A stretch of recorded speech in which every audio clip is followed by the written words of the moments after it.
যার শিরেতে রহে এই ত্রিভুবন, সেই মহাসর্পে গিরি করিয়া বন্ধন। দেবদৈত্য মিলি করে সমুদ্র মন্থন, অপরূপ কার্য নারী করিতে বর্ণন।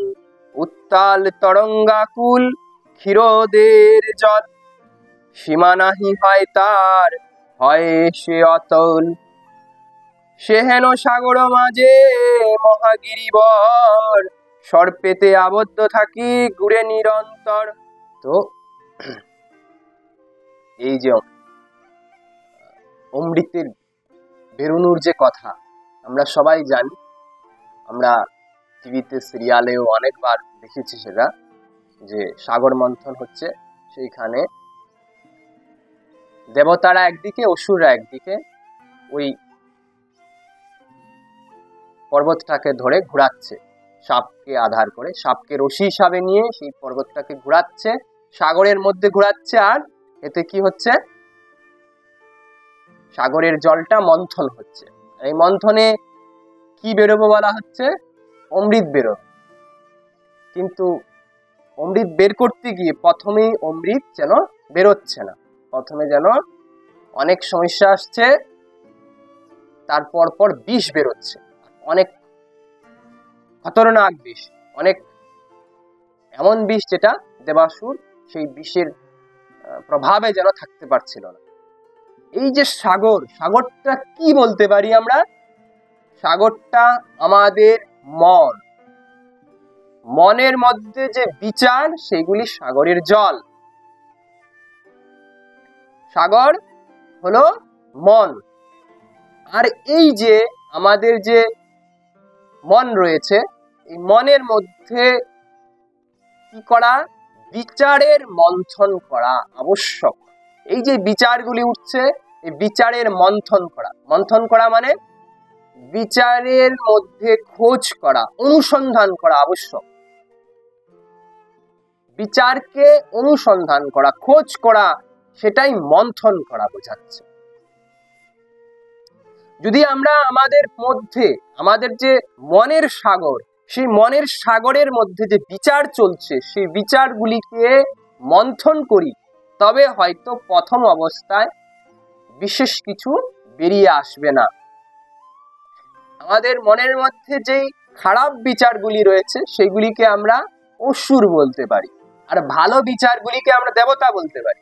এই ভালো বিচার এবং খারাপ বিচারের মধ্যেই যেন মন্থন হচ্ছে।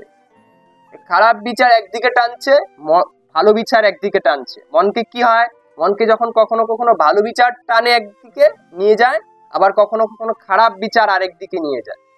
তো এইভাবে মনের মধ্যে কি হয়, একটা মন্থন চলতেই থাকে। সেই মনের ভিতরের মন্থনের কথা যেন বলা হয়েছে। আমাদের ধৈর্য সহকারে যেন এই মন্থনের প্রক্রিয়াকে বুঝতে হবে। যখনই মনের মধ্যে ভালো বিচার এবং খারাপ বিচার আসছে, তখন কি করা, এই মনকে দেখতে থাকা। এই খারাপ বিচার এবং ভালো বিচারের যে ঘুরপাক খাচ্ছে, সেটা প্রথম হয়তো ভালো লাগবে না। এই যে আমাদের পুজোর পদ্ধতি, এই যে আমাদের বিভিন্ন রকমের সাধনার পদ্ধতিও রয়েছে, সেটা এইটাই, সাগর মন্থন করা যাবে।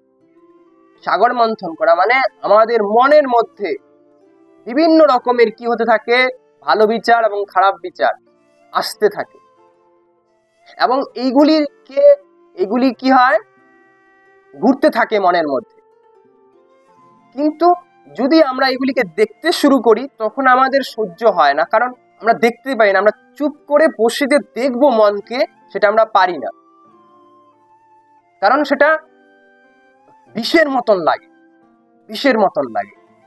আমাদের চুপ করে বসে মনকে দেখা যেন বিষকে গ্রহণ করার মতো। চুপ করে বসে আমরা মনকে দেখতে পারি না, কারণ এই যে চুপ করে বসে দেখার যে অভ্যাস, সেটা আমাদের নেই। এই যে সাগর মন্থন করার যে অভ্যাস, সেটা আমাদের নেই। তাই আমরা যদি চুপ করে বসে মনকে দেখতে চাই, আমরা পারি না দেখতে। আমাদের খারাপ বিচার এবং ভালো বিচারের মধ্যে সংঘর্ষে আমরা যেন তখন উঠে যাই, আমরা পারি না। যে কোনো সাধনার মধ্যে সেটাই ঘটে, যেন আমরা মালা জপ করি বা আমরা অন্য সংকীর্তন করি বা আমরা অন্য রকমের যেই রকমেরই সাধনা করি, মন্দিরে আমরা পুজো করতে যাই, সেই সময়ও এই সব কিছুর বিধি কি ছিল? যে মনকে একাগ্র করো, মনকে একাগ্র চিত্ত করো। যদি আমাদের মন একাগ্র চিত্ত হচ্ছে না, তবে আমাদের যেন সেখানে আমাদের থাকা হবে না, কারণ আমরা তখন সেখানে বসে থাকতেই পারবোই না। আর এই একাগ্রচিত্ত হতে গেলে আমাদের বড় খারাপ লাগে, পারি না আমরা হতে, যেন বড় কষ্ট লাগে।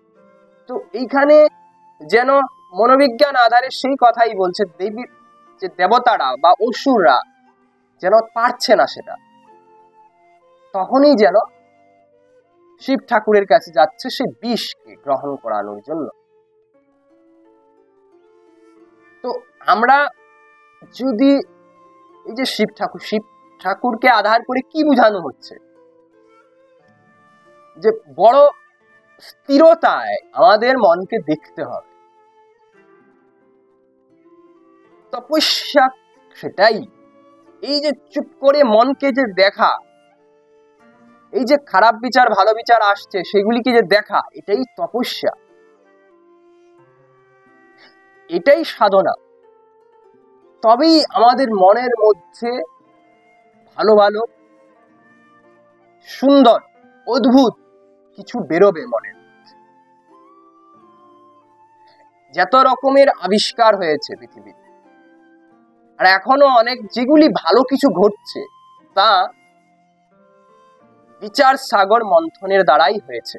আমাদের মনের মধ্যে এইভাবে বিচার সাগর মন্থন করলে আমরাও অমৃত পেতে পারি, আমরাও অমৃত পেতে পারি। আমাদের যে কোনো কিছু যদি বাইরে ব্যবহার করতে জানতে হয়, তবে আগে সেটাকে ভিতরে সেটার জ্ঞানকে বুঝতে হবে, যে এটার মধ্যে কিভাবে ভালো কিছু আছে, কিভাবে খারাপ কিছু আছে। আমরা কম্পিউটার, মোবাইল এবং এখনের যে যত রকমের বস্তু, ইউটিউব থেকে শুরু করে সব বস্তু আমরা ব্যবহার করতে পারি, কিন্তু বুঝতে হবে যে কোনটা ভালো এবং কোনটা খারাপ, কোনটা গ্রহণ করা ঠিক, কোনটা গ্রহণ করা ঠিক নয়, সেটা বুঝতে হবে। আমরা বাজারে গেলে বিভিন্ন রকমের বস্তু কি করি, কিনি, যেটা আমার শরীরের জন্য ভালো, যেটা আমার শরীরকে ভালো রাখবে, সেরকমেরই সবজি বা সেরকমের জিনিসপত্র আমরা কিনি কিনা। ঠিক এইভাবে আমরা ইউটিউবে ঢুকছি, ফেসবুকে ঢুকছি, ইনস্টাগ্রাম করছি বা যেইটাই করছি, সেটার মধ্যে আমার কি ভালো, আমার জন্য কোনটা ভালো, আমার কি সেটা ভালো কিছু করছে না খারাপ কিছু করছে, সেটা বোঝা অতি আবশ্যক। কন্টেন্ট দেখা, রিলস দেখা খারাপ কিছু নয়, কিন্তু কি রিলস দেখছি, সেই রিলস আমার কি করছে সেটা বোঝা আবশ্যক। গেম খেলা খারাপ কিছু না, কিন্তু গেম আমাকে কি করছে ভিতরে, কেমন গেম খেলছি আমি, সেটা বোঝা আবশ্যক। আমার ব্রেনকে ডাল করছে, এডিক্ট করছে কিনা, সেটা বোঝা আবশ্যক। বোঝা উচিত আমাদের কোন বস্তুটা আমাকে ভালো করছে এবং কোন বস্তুটা খারাপ করছে, কোন বস্তুটার থেকে আমরা অমৃত পাচ্ছি, কোন বস্তুটার থেকে আমরা বিষ পাচ্ছি।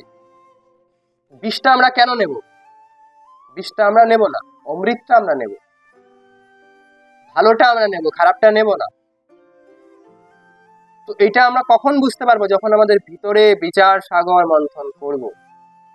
ভিতরে মন্থন করলে বাইরের আমরা ভালো বস্তুটাকে পাবো। ভিতরে যদি আমরা মন্থন না করি, হ্যাঁ, মন্থন করতে গেলে অবশ্যই সমস্যা আসে,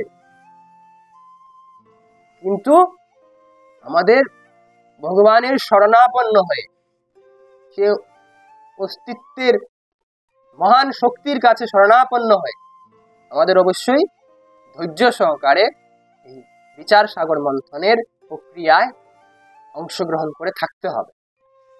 থাকলেই আমরা একটা সময় গিয়ে অবশ্যই ভালো কিছু পাবো। আর ভিতরে যত সময় পর্যন্ত আমরা সেই বিচার সাগর মন্থন করছি না, আমরা বাইরে কিছুই বুঝতে পারবো না কোনটা ভালো কোনটা খারাপ। তখন আমরা বিশেষ করে খারাপটাকেই যেন নেব, খারাপটাকেই যেন নেই।